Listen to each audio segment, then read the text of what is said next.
Kui palju on Vannakülas elanikke? Püsielanikke vist on 3 talu ainult. Ja suvitjaid ei tea. Mis teid häirib? Mind konkreetselt ei häiri midagi. Et ma olen siin ehitusega tegelenud ja mind selle tuleviku sisu ei ole minema peretanud siit. Eesti inimese loomus teeks aatomi elektrijaama, ohtlik, teeks tuulepargi, õhk hakkab ringi, teeks hüdrojaama. Kalad tuleb ära uputada nii, et alati on kõik vastu. On Endel Peaske, FIE ja tegelen ehitustöödega. Oleme siin maja ees ja esmapilgul see maja ei olegi väga suur, päris pisike teine. Probleem on üleval, mida vallavanem sellest asjast ise arvab? Vallavanemana on mul hea meel igast hoonest, mis korda tehakse. See on siin käinud pankrotivarana käest kätte ja aastaid seisnud ja lagunenud. Tänaseks on siis vahetatud siin katus ja on küsitud ehitusluba. Et mulle tundub, et tegemist on emotsioonidega ja inimeste jaoks on võib-olla pisut võõras see mõte, krematooriumi kui sellise mõte. Aga kui me ei muutu, siis me jääme ajas maha. Et ma leian, et iga töökoht, mis valda juurde luuakse, on väga tänuväärne, eriti veel tänases situatsioonis. Ja nagu ma aru saan, kui hästi läheb, siis siin saab tööd 6 inimest või rohkemgi ja see on suurepärane. Me oleme õnnelikud iga töökoha üle. Mida ta võib põhjustada? On siin ohtliku jäätmeid näha ette? Tänase seisuga on tehtud Hendrikson ja Co. keskkonnaekspertide eksperthinnang, mis ütleb, et reostust ei ole. Kui palju saab vallavalitsus arvesse võtta kohalike elanike kaebusi nende protesti allkirjas? Kas sellel on mingi jõud? See jõud oleks olnud siis, kui me koostasime üldplaneeringut. Täna üks nendest, kes ei ole rahul sellega, istus üldplaneeringu vastuvõtmisel aastal 2007 volikogus ja oli nõus üldplaneeringuga. Ta hääletas selle poolt. Ta teadis, et siia tuleb tootmismaa. Olen nõus sellega, et keegi ei arutanud krematooriumi võimalust siis, aga see on ka tootmine. Siiski oli võimalus veel rahval osaleda ühel koosolekul, mis toimus vallamajas. Koosolek toimus, seal oli üle 30 inimese, mis oli meie jaoks üllatav, sest reeglina nii palju inimesi me ühelegi arutulele kokku ei saa, kusjuures sama on ka üldplaneeringu puhul. Ehk siis ilmselgelt asi huvitas inimesi. Ma julgen öelda tänase koosoleku protokolli põhjal, et emotsioonid on tugevad, inimestele on asi ikkagi võõras, aga päris eitavaid otsuseid, ma julgen väita, oli siis sõnaselgelt välja öeldud 4-5 inimese poolt. Kui tõsised argumendid olid vastastel?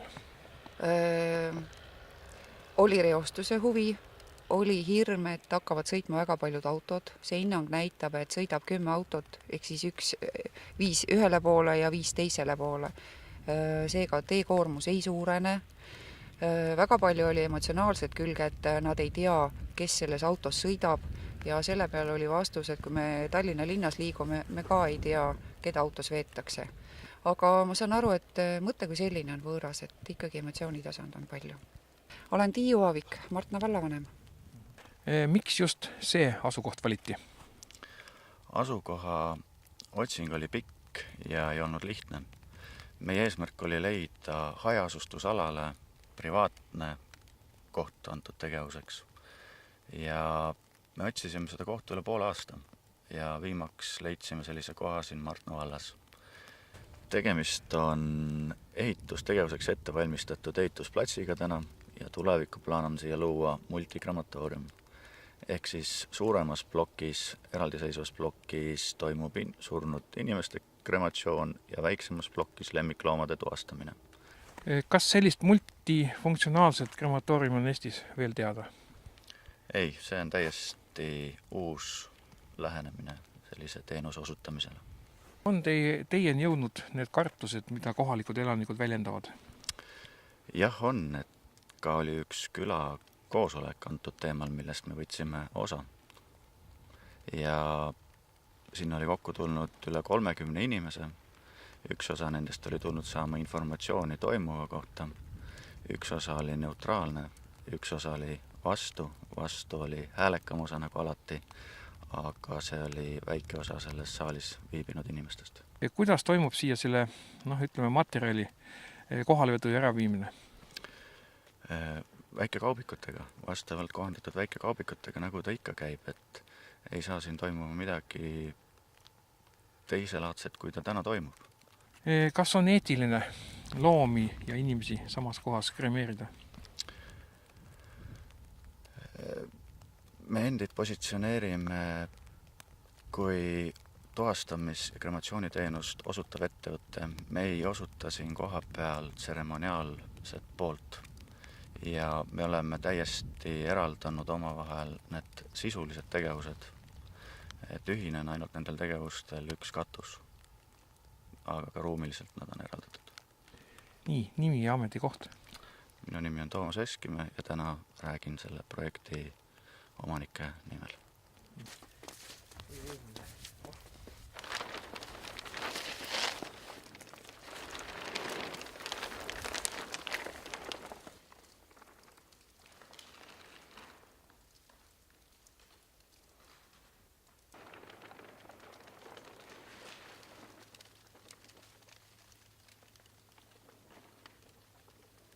Sinnapoole on meil planeeritud inimeste krematsiooni pool ja siiapoole nurka lemmikloomade tuhastamise pool. Ja neid kahte eraldiseisvat plokki hakkab eraldama siit vahelt sein. Et tegevused saavad toimuma eraldi ruumides. Et kui surnukeha tuuakse oma kirstus meie juurde tuhastamiseks, siis ta ka samas kirstus saab tuhastatud, tuhk saab pandud urni ja tagastatud siis omakstele.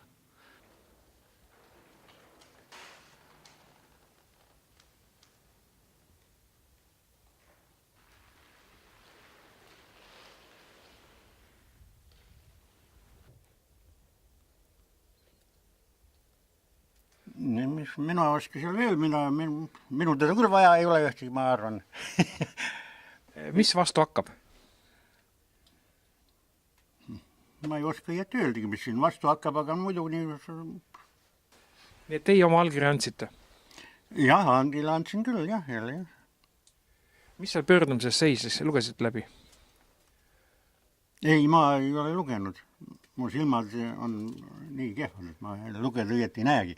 Aga allkirja andsite ära? Allkirja, jah, ikka seda ma panen umbes, kui seal peal midagi. Kuidas nimi on? Pajumaa August. Kui kaugel on kõige ligem talu sellele hoonele?